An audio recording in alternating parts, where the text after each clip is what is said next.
किस मोड़ पर कौन मिलेगा, फिर कितने समय बाद वो कहाँ मिलेगा, पता नहीं चलता है। जैसा भैया जी ने बताया, उस समय हम शिखर जी की 121 वंदना शायद कर चुके थे। उसके बाद परिक्रमा की थी। भैया जी भी साथ में थे, 3-4 भैया जी और थे, और शायद मार्च या अप्रैल का महीना था, यही होली का समय था हैं। और उस समय मैंने कह दिया अब तो मैं नहीं जा रही। उस दिन मतलब इतनी गर्मी हो गई थी शरीर में कि आहार भी लेना मुश्किल हो गया था। तो मैंने कहा अब तो मैं थक गई, अब मैं नहीं जा रही। लेकिन बात भैया जी ने, नहीं माता जी चलना है, नहीं माता जी चलना, नहीं माता जी चलना। अब चलना है तो फिर चलो, और अच्छे लोगों की बात तो माननी चाहिए ना। और मैं भी मानती हूँ, जब कोई अच्छी बात बोलता है और मेरी खुद की हिम्मत ना हो तो मैं सामने वाले की बात मान लेती हूँ। चल मैं अपने आप नहीं कर पा रही तो कोई बात नहीं है, तुम कह रहे हो ना, चलो जो होगा। ज़्यादा सोचने वाले, ज़्यादा विचार करके काम करने वाले, ज़्यादा फूंक के कदम रखने वाले वो सोचते ही रह जाते हैं, काम नहीं होता है। और ये पता होना चाहिए सामने वाला सही कह रहा है और हमारी हिम्मत तो नहीं है, फिर भी तुम कह रहे हो तो चलो, चल दिए और 2 घंटे में पहुंच गए। ये सच में एक चमत्कार था, एक अतिशय था वहाँ का, जो मुझे अच्छे से याद है, जबकि बिल्कुल हिम्मत नहीं थी मेरी। आते ही शाम को बुखार आ गया था। ये भी याद है भैया जी को, शाम को बुखार आ गया था। और शरीर की अपनी क्षमता होती है, जैसे गाड़ी की अपनी स्पीड होती है, अपनी कैपेसिटी होती है, हर गाड़ी की अलग अलग। ऐसे शरीर भी एक गाड़ी है, इसकी क्षमता अलग अलग होती है। यदि इससे ज़्यादा करवा लो तो बीमार हो जाए। बीमारी तो हुआ ना, कल ठीक हो जाएंगे, काम तो हो गया। अरे बोलिए ना, कुछ लोग बिहार करवाने नहीं जाते संतों का, थक गए तो कौन चलेगा 5 किलोमीटर, कौन चलेगा 10 किलोमीटर, हमसे नहीं चला जाएगा। कहीं बीमार हो गए तो हमारे अंदर शक्ति, अरे हो जाएंगे तो हो जाएंगे, चल लो, जो होगा देखेंगे। मगर अच्छा काम है तो कर लो, बुरे काम की बात नहीं कर रही हूँ। नहीं तो अक्सर आदमी बुरी चीज़ पकड़ लेता। माता जी ने कहा, मन में आया, किसी ने कहा तो कर लो। जैसा कि वो अभी एक खबर चल रही है आजकल, कौन सी खबर चल रही है, वो किसने किसको मार दिया, वो ड्रम में रख दिया मार के। हाँ आ गई खबर, मुझ तक पहुँच गई है। कौन है, क्या नाम है उसका? वाह, नाम तो बड़ा सुंदर है, नाम तो बड़ा अच्छा है, काम क्या किया? अरे बोलिए ना, वो भी तो किसी के कहने में आई होगी, या उसके कहने में कोई और आया होगा। और वैसे भी जो कहा है ना, वो सही कहा है कि नारी, खजाना और भोजन पर्दे की चीज़ है। क्या? नारी, खजाना और भोजन पर्दे की चीज़ है। जब तक ये पर्दे में रहेंगे ये सुरक्षित रहेंगे, और जिस दिन ये पर्दे से बाहर आ गए इनको कोई नहीं बचा पाएगा, इनको कोई नहीं बचा पाएगा। ये खुद तो डूबेंगे ही डूबेंगे, और साथ में 2-4 को लेके और डूबेंगे। ऐसा नहीं कि अकेले लड़कों की गलतियां होती हैं, कानून केवल लड़कियों के लिए बने हैं, लड़कियों के लिए कानून बने हैं कि लड़कियों को बचाओ, लड़कियां कमज़ोर होती हैं, लड़कियां देख लिया लड़कियां कैसी होती हैं। और ऐसी एक लड़की नहीं है, लड़कियां तो ऐसी लाखों में हैं। बस किसी को मारने का मौका मिल गया और किसी को मारने का मौका मिला नहीं। कोई समाज से डर के नहीं मार पाता है, कोई परिवार से डर के नहीं मार पाता है, कोई सज़ा के डर से नहीं कर पाता है। करने के लिए तैयार तो बहुत बैठी हैं, अपने अपने पति को मारने के लिए तैयार तो बहुत बैठी हैं, अपनी पता नहीं कितने बॉयफ्रेंड होते हैं और उनके चक्कर में। हाँ बिल्कुल सही घटना है, ये एक की नहीं है, हजारों की घटना होगी। मार क्यों नहीं पा रही हैं? क्योंकि डर है, भय है। उसने हिम्मत कर ली, तुम हिम्मत नहीं कर पा रही हो, अंतर इतना है। बाकी मारने को तैयार तो बहुत बैठी है। अच्छी संगति करो, अच्छे विचार वालों के लोगों के साथ रहो, अच्छी संस्कार वाले लोगों के साथ में रहो। जो शराब पीते हैं, सिगरेट पीते हैं, बिगड़ जाते हैं, उनके संस्कार में मत रहो, उनके साथ में मत रहो। अक्सर लड़कियां एक ही बात कहती, बात ही तो कर रहे हैं और कुछ थोड़ी कर रहे हैं, साथ में बैठे ही तो हैं और कुछ थोड़ी कर रहे हैं। और ये करते करते करते ये स्थिति कहाँ तक पहुँचा देती हैं, उन्हें खुद को नहीं पता चलता है, और कहाँ खुद पहुँच जाती हैं उन्हें खुद को नहीं पता चलता है। लड़कियों को संभालना बहुत ज़रूरी है। कानून तो ज़रूर बना दिए लड़कियों के लिए, लड़कियों के लिए कानून नहीं बनाए। लड़कियों के पाप की रक्षा हो रही है उससे, लड़कियों के पाप ढके जा रहे हैं उससे।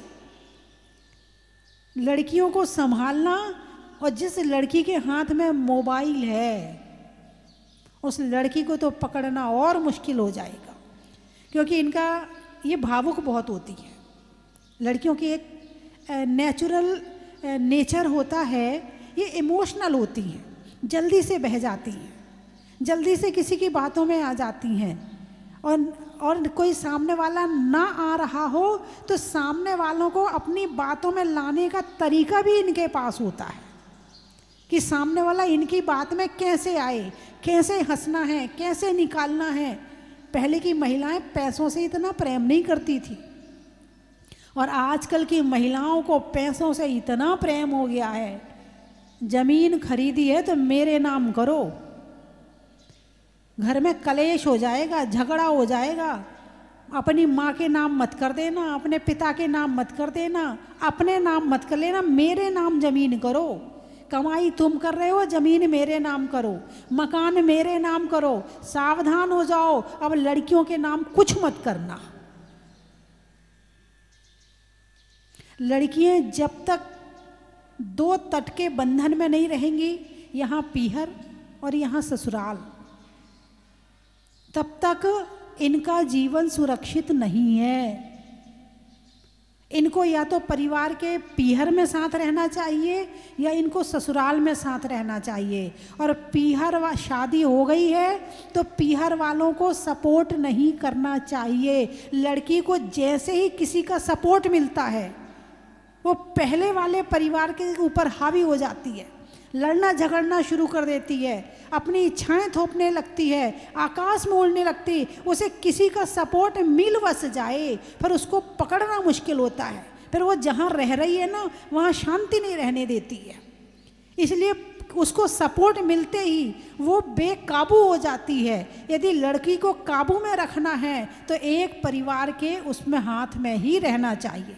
माँ को कहना चाहिए, बेटी मैंने तेरी शादी कर दी है, अब तू जान और तेरा पति जान और तेरी सास जान, अब मैं तेरे बीच में बोलने वाली नहीं हूँ। और जो माताएं बोलती हैं वो अपना घर भी खराब कर रही हैं और उसका घर भी खराब कर रही हैं, वो अपना जीवन भी खराब कर रही हैं और अपनी लड़की का जीवन भी खराब कर रही हैं। जब तक उस लड़की को किसी का सहयोग नहीं मिलेगा तब तक वो पाप करने वाली नहीं है। या तो उसे किसी लड़के का सहयोग मिलता है, किसी पड़ोसी का सहयोग मिलता है, अपने पीहर का सहयोग मिलता है, तब ही वो गलत करती है। और जब तक उसे सहयोग ना मिले वो गलत नहीं करेगी। उसे पता है रहना यही है, तो कलेश काय को करूं, क्यों फालतू में मुंह लगूं, क्यों फालतू में।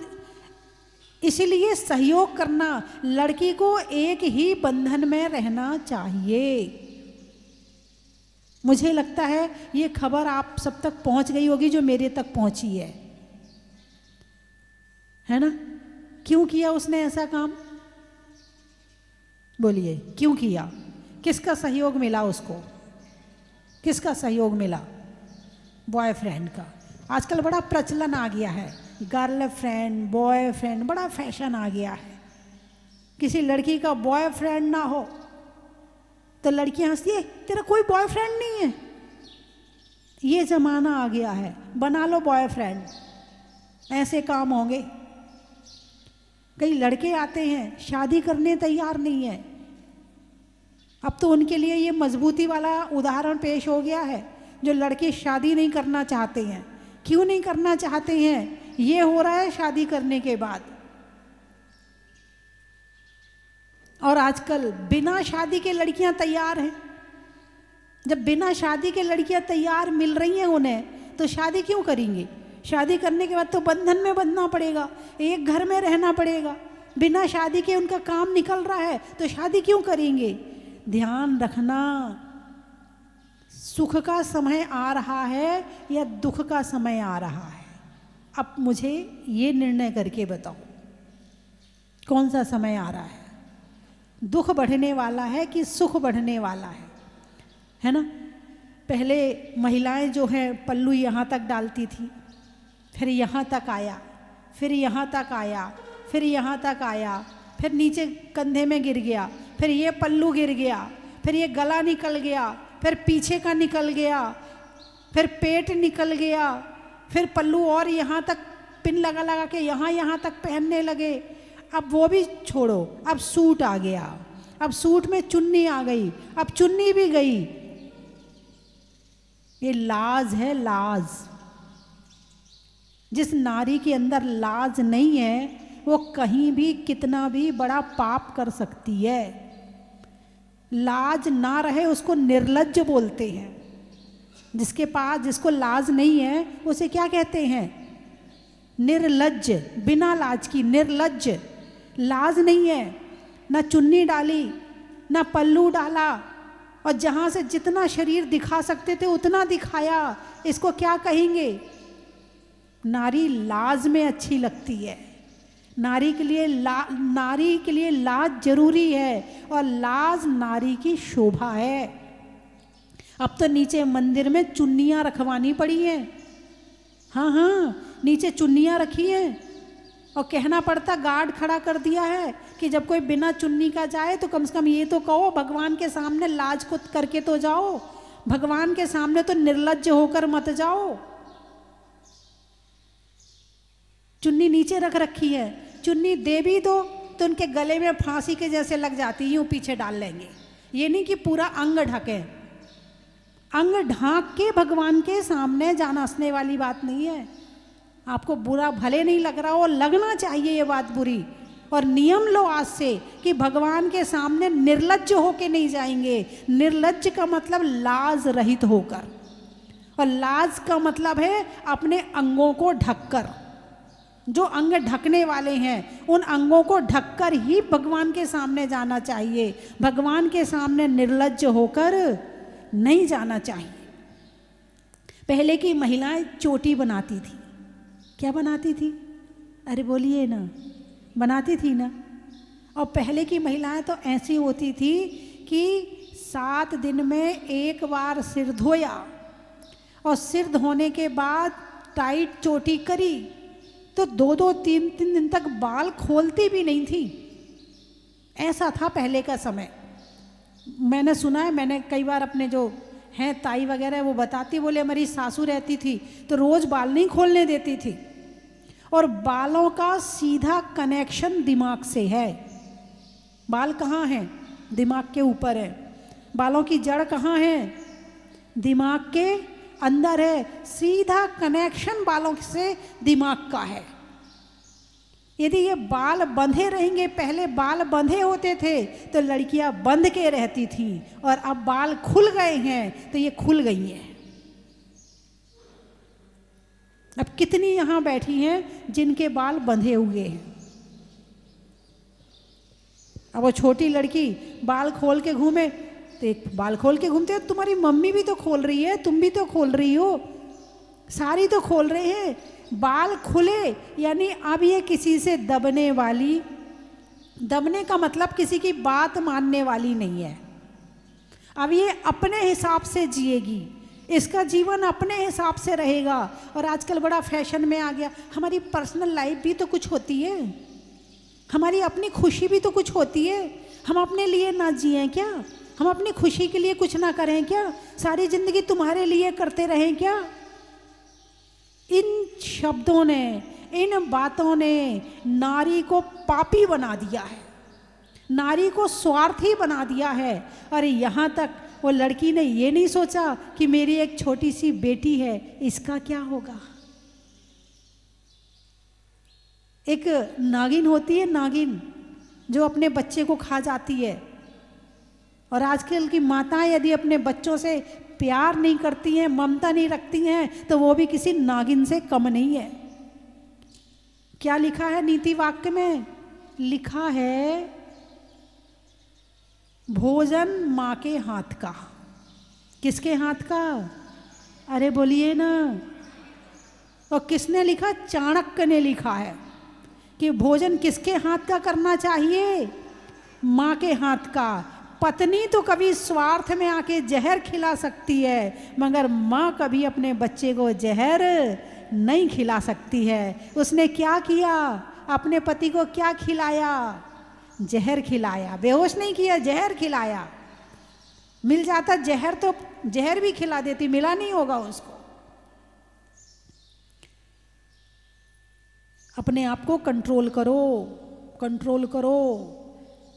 परिवार की खुशी में अपनी खुशी, परिवार के दुख में अपना दुख।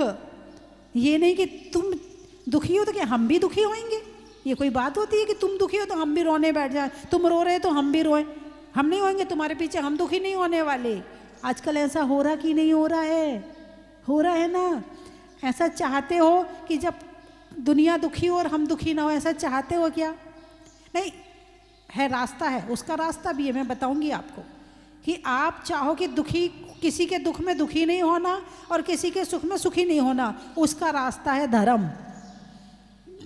समय सार चल रहा है, धर्म एक रास्ता है। एयत्य निश्चय गदो सवो संबद्ध सुंदरो लोगे, बंद कहा एयत्थो तेण विसंवादनी होई। क्या कहा है?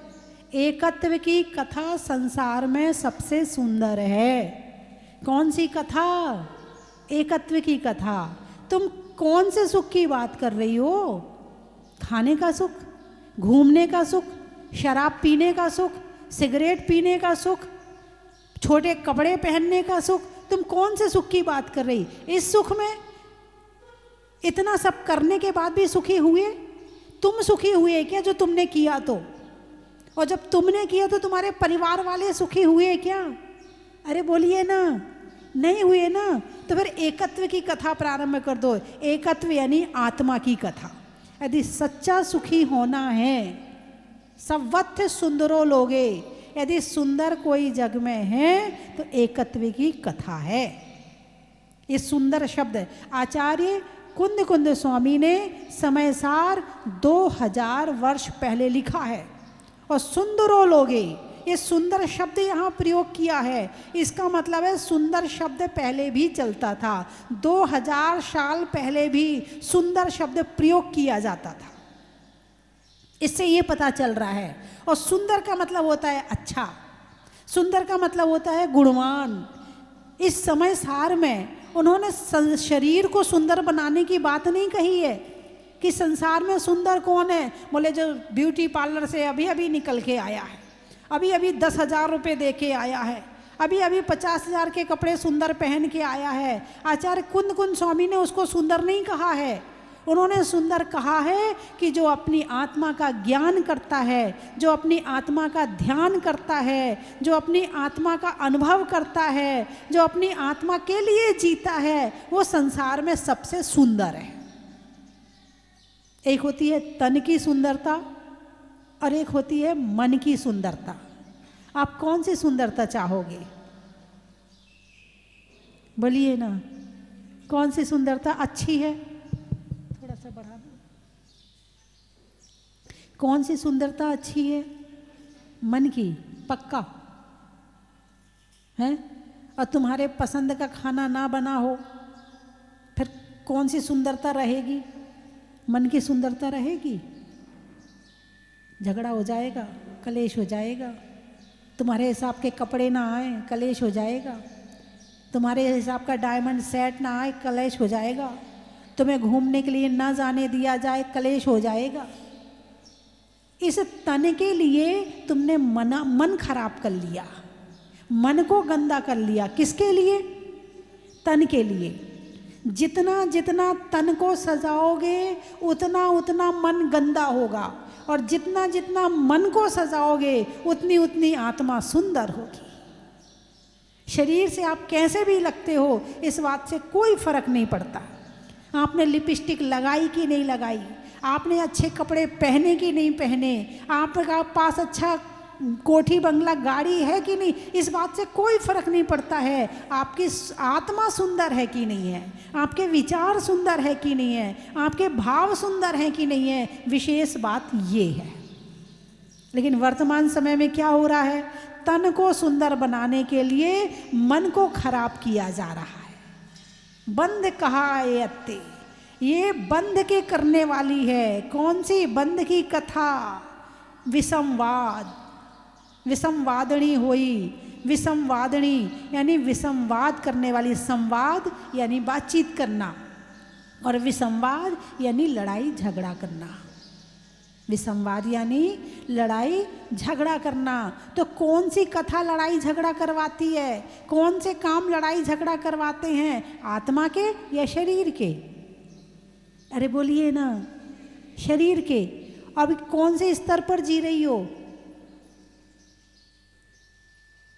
कौन से स्तर पर जिंदगी चल रही है? सो के उठ के लेके रात तक कौन से स्तर पर जिंदगी जी जाती है? आत्मा के स्तर पर या शरीर के स्तर पर?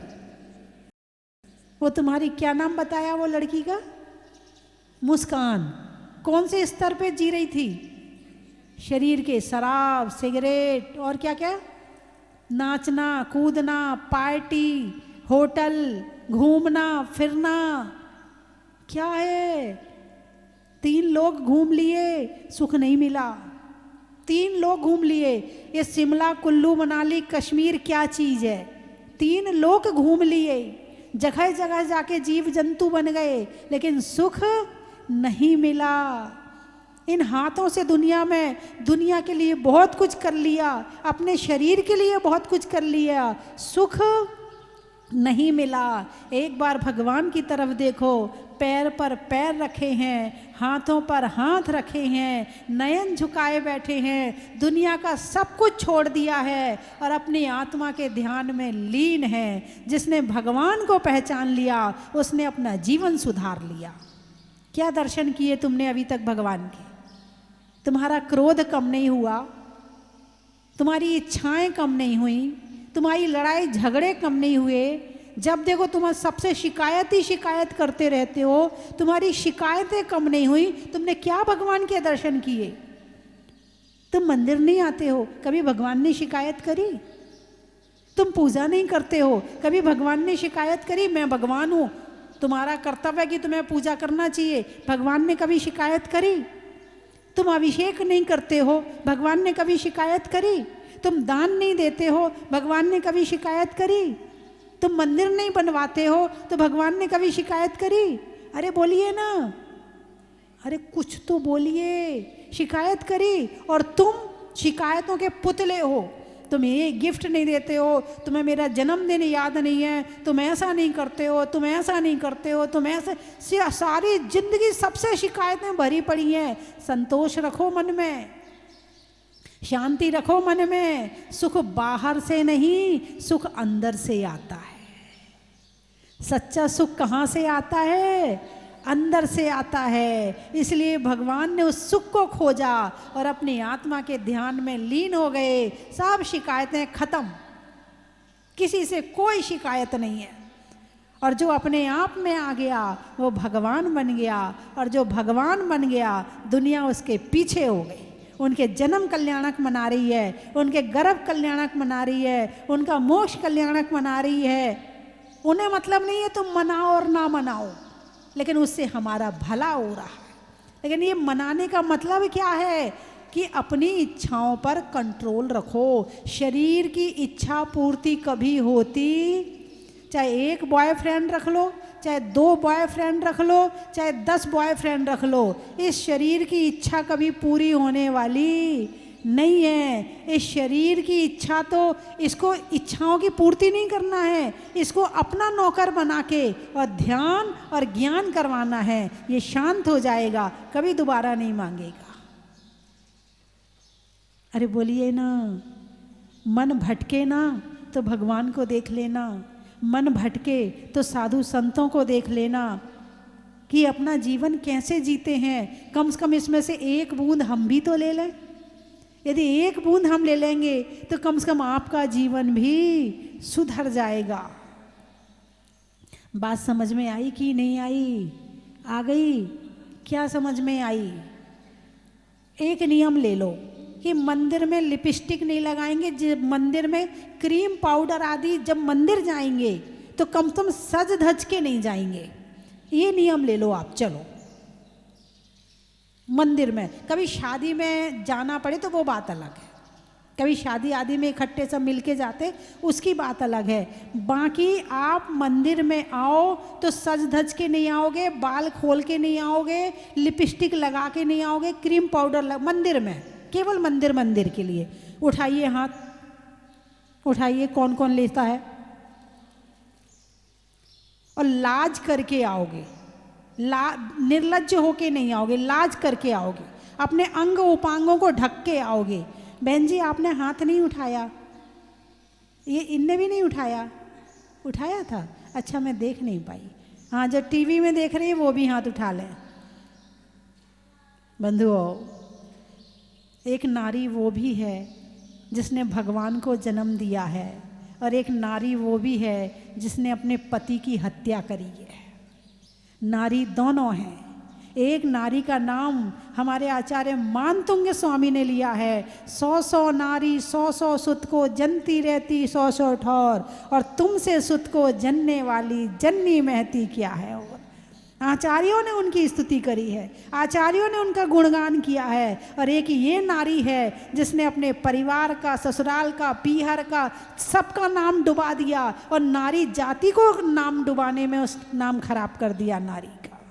कम से कम आप लोग संकल्प लो कि आप अपने बॉयफ्रेंड नहीं रखोगी। कितनी नारी हैं जो हाथ उठा सकती हैं कि पति के अलावा किसी और पुरुष को अपना कोई मित्र नहीं बनाएंगे, कोई इस तरह से कोई संबंध नहीं रखेंगे? उठाइए हाथ। लड़कियां भी हाथ उठा लें, लड़कियां भी उठा सकती, उठाइए हाथ। पुरुष भी हाथ उठाएं कि अपनी पत्नी के अलावा कोई किसी लेडीज को अपनी गर्लफ्रेंड नहीं बनाएंगे, उठाइए हाथ। जितने टीवी में देख रहे हैं वो भी हाथ उठाइए। नहीं, मुस्कुराने वाली बात नहीं है, ये बहुत गहरी बात है। ये बात 16 कारण भावना में लिखी है। शील सदा दृढ़ जो नर पाले, सो औरन की आपत टाले। यानी जो शीलवान प्राणी होता है वो अपनी तो आफत टालता ही टालता है, अपने साथ साथ औरों की भी आफत टालता है। और जो कुशील वाला होता है, गलत करने वाला होता है, वो खुद तो आफत में पड़ता ही पड़ता है, अपने साथ बहुतों को आफत में ले डूब जाता है। ये आपने प्रत्यक्ष उदाहरण देख लिया कि शील सदा, इसलिए ये लाइनें लिखी, पूजा करते होंगे 16 कारण की, कि शील सदा दृढ़ जो नर पाले, सो औरन की आपत टाले। इसीलिए शील का पालन करना चाहिए। वैसे तो इस घटना से काफ़ी लोगों को शिक्षा मिली होगी, काफ़ी लोग सावधान हुए होंगे, काफ़ी लोगों ने उस चीज़ को छोड़ने का भाव भी बनाया होगा, लेकिन समय आने पे आदमी भूल जाता है। कर्म का उदय ऐसा आता है कि भूल जाता है। लेकिन आप मत भूलना, अच्छी संगति में रहोगे तो कर्म आ भी रहा होगा तो चला जाएगा। ठीक है? अरे बोलिए ना, ठीक है क्या? ठीक है। आप भी अपने बच्चों को अच्छे संस्कार देना, बच्चों को सिखाना, इसलिए सिखाना कि यदि आप नहीं सिखाओगे तो मोबाइल सिखा देगा, मोबाइल नहीं सिखाएगा तो वो गर्लफ्रेंड बॉयफ्रेंड सिखा देंगे। इसीलिए बच्चों को शराब, जैसे ही 8 वर्ष का होता है उसे संतों के पास ले जाओ, हैं, शराब सिगरेट आदि का त्याग करवाओ, उसे इन सब चीज़ों के नियम दिलवाओ। लड़का है, मैंने एक दिन और बताया था, चाहे लड़का हो या लड़की, यदि आपके घर में 8 वर्ष का हुआ है तो जिस दिन वो 8 साल का होता है या होती है, उस दिन एक थाली में अष्टद्रव्य का थाल रखिए, पूरा अष्टद्रव्य बनाइए, उसमें पूरा परिवार सज धज के और पूरे रिश्तेदारों को बुला के, उसके मित्रों को बुलाकर उसे मंदिर ले जाओ। लड़का है तो उससे अभिषेक करवाओ, पूजा करवाओ, और लड़की है तो उससे विधान करवाओ, बेटा आज तू 8 साल की हो गई है, अब तू पूजा करने योग्य हो गई है, अब आज से तू पूजा शुरू कर दे, और उसके हाथ से पूजा करवाओ। जब इन हाथों को अच्छे संस्कार दोगी तो ये हाथ फिर किसी की हत्या करने वाले नहीं हैं। जो हाथ पूजा नहीं करते हैं, जो हाथ दान नहीं करते हैं, जो हाथ किसी की वैयावृत्ति नहीं करते हैं, जो हाथ भगवान के सामने नहीं जोड़े जाते हैं, ऐसे हाथ ही किसी की हत्या करते हैं। यदि आपने अपने बच्चों को मंदिर नहीं भेजा है, यदि आपने अपने बच्चों के हाथों से संतों की वैयावृत्ति नहीं करवाई है, आहार दान नहीं दिलवाया है, आपने संस्कार नहीं दिए हैं, केवल साधन ही साधन दिए हैं। जो चाहिए, मोबाइल चाहिए, ले बेटा, कौन सा वाला चाहिए, आईफोन चाहिए, हाँ अभी मंगवाते तेरे लिए, और क्या चाहिए, लैपटॉप चाहिए, हाँ और ले बेटे, टीवी चाहिए कलर्ड वाली, अच्छा अभी मंगवा लेते हैं। साधन तो खूब दिए हैं मगर संस्कार नहीं दिए हैं। ऐसे लोग स्वयं भी परेशान रहेंगे, औरों को भी परेशान करेंगे। तो बात चल रही सम्यक प्रकार निरोध मनवच काय आत्म ध्यावत है। क्या कहा है छह ढाला में? सम्यक प्रकार से मन का निरोध करना चाहिए। मन कहता है आज पिज़्ज़ा खाना है, तो कहो आज नहीं मिलेगा, खुद से कहो। खुद से कंट्रोल कैसे करें? मन ने कहा पिज़्ज़ा खाना है, तुमने ऑर्डर चला दिया, जरा पिज़्ज़ा लेके आना, भाई बैठा, भाई जरा पिज़्ज़ा लेके आना, नहीं, आज कहो, आज मन कह रहा है कि पिज़्ज़ा खाना, तो आज नहीं मिलेगा, आज चाहे कुछ हो जाए। मन कह रहा है कि आज ये काम करना बुरे काम के लिए, तो धीरे धीरे धीरे धीरे धीरे मन फिर कहना ही बंद कर देगा। किसी को कंट्रोल करने के साथ साथ खुद को कंट्रोल करो। तुम्हारा मन जो मांगता है वो देना बंद कर दो। मन से कहना चल मंदिर, चल पूजा करेंगे, मन कहता नहीं आज नहीं जा रहे, दूर है मंदिर। मन पापों में इतना लग गया है कि धर्म करना नहीं चाहता है। अब इस मन को कंट्रोल करके यहाँ लगाओ और वहाँ से दूर करो, हो जाएगा। ऐसी कोई बड़ी बात है कि नहीं हो सकता, ऐसा नहीं है, हो जाएगा। करना पड़ेगा पुरुषार्थ, थोड़ा मन को दबाना पड़ेगा। ये मन दबेगा नहीं, फिर भी दबाना, तुम्हारे अंदर ताकत है, तुम दबा सकते हो, है ना। तो छह ढाला में क्या लाइनें आई हैं कि सम्यक प्रकार निरोध मनवच काय आत्म ध्यावते। इस मन को कंट्रोल करके, इन वचनों को कंट्रोल करके, इस काया को कंट्रोल करके आत्मा का ध्यान करना चाहिए। अभी परसों कि कल परसों एक परिवार आया, लिपस्टिक, बहुएं थी, ज़्यादा बड़ी उम्र की नहीं थी, लिपस्टिक, पूरा मेकअप, पूरे बाल खोले और साड़ी जिस हिसाब से आजकल के लोग पहनते वैसी साड़ी। माता जी ये बच्चा पढ़ता नहीं, इसको आशीर्वाद दे दो। माता जी इसकी तबीयत ठीक नहीं रहती, इसको आशीर्वाद दे दो। फिर एक सास बोली माता जी मेरी बहू की तबीयत ठीक नहीं रहती, इसको आशीर्वाद दे दो। मैंने कहा मंदिर जाती हो? नहीं नहीं माता जी ये मंदिर नहीं जाती है। बच्चे मंदिर जाते? नहीं नहीं माता जी ये भी मंदिर नहीं जाते हैं। माला फेरते हैं, करीब 10-12 साल के बच्चे थे, माला फेरते? नहीं नहीं नहीं फेरते हैं। नमोकार मंत्र सुनाओ, आधा सुनाया आधा नहीं सुनाया। अब मैंने कहा घर में परेशानियां नहीं आएंगी तो क्या होगा? सुख का रास्ता जो धर्म है वो तो तुमने बंद कर दिया, और जो पाप का रास्ता है वो तुमने खोल दिया। अब परेशानियां नहीं आएंगी तो क्या होगा? मैंने कहा जाओ खूब धर्म करो, फिर आके बताना कि खराब है या अच्छा है। सारे सुख का रास्ता एक ही है, धर्म। क्या है? धर्म है। किसी से मांगने की ज़रूरत नहीं है। यदि आप धर्म करते हो तो किसी के सामने हाथ फैलाने की ज़रूरत नहीं पड़ेगी, है ना। चलिए मैं 3 चीज़ें बोलूँगी, आपको कहना बड़ा ही महत्व है।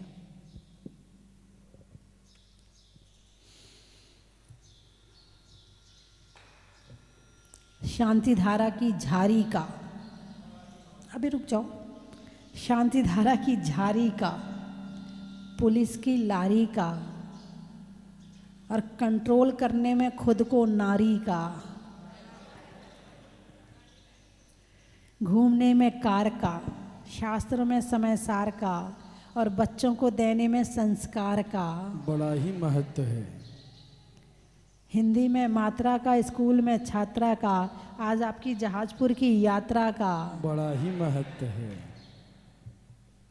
और कहाँ से आए हो? हाँ, करेली, फूलों में चमेली का, लड़कियों में सहेली का, फ्रेंड का नहीं, लड़कियों में सहेली का, और आने वालों में करेली का। बड़ा ही महत्व है। गाने में सुर का, नृत्य में नुपुर का, आने वालों में रायपुर का। बड़ा ही महत्व है। ट्रेन में टीटी का, घर में बेटी का, और आने वालों में गुवाहाटी का। बड़ा ही महत्व है। कोलकाता, बारिश में छाता का, बनने में अच्छी माता का, और आने वालों में कोलकाता का। बड़ा ही महत्व है। जबलपुर, अच्छा, रिश्तों में सुर का, रिश्तों में ससुर का, देवों में असुर का, और आने वालों में जबलपुर का। बड़ा ही महत्व है। सावन की घटा का, रसोई में पटाखा, और आने वालों में कोटा का। बड़ा ही महत्व है। नैनपुर, अरे वाह, नैनपुर, नैन पिंडरी के पास है ना? हाँ, सिवनी के पास है। क्या बात है, क्या बात है। हमारे भैया जी कह रहे सिवनी के पास है। सिवनी वो मंडला ऐसे ही के हो बीच। गया कि भीलवाड़ा के पास में कोटड़ी है। जब वो लोग कहीं बाहर घूमने गए, बोले कहाँ से आए? बोले जहाजपुर के पास में कोटड़ी है। है ना भैया जी? हाँ, पशुओं में खुर का, गाने में सुर का, आने वालों में नैनपुर का। बड़ा ही महत्व है। त्रियंचों में बिल्ली का, डंडा में गिल्ली का, आने वालों में दिल्ली का। बड़ा ही महत्व है। भोपाल, अच्छा, खिड़की में जाल का, गर्मी में रुमाल का, और आने वालों में भोपाल का। बड़ा ही महत्व है। खनिया धाना, धाना। रिश्तों में नाना का, पुर्जों में पाना का, और आने वालों में खनिया धाना का। बड़ा ही महत्व है। नागौर, राघोगढ़। राघोगढ़, वृक्षों में बड़का, बड़की जड़ का, आने वालों में राघोगढ़ का। बड़ा ही महत्व है। खेत में खाद का, भोजन में सलाद का, आने वालों में अहमदाबाद का। बड़ा ही महत्व है।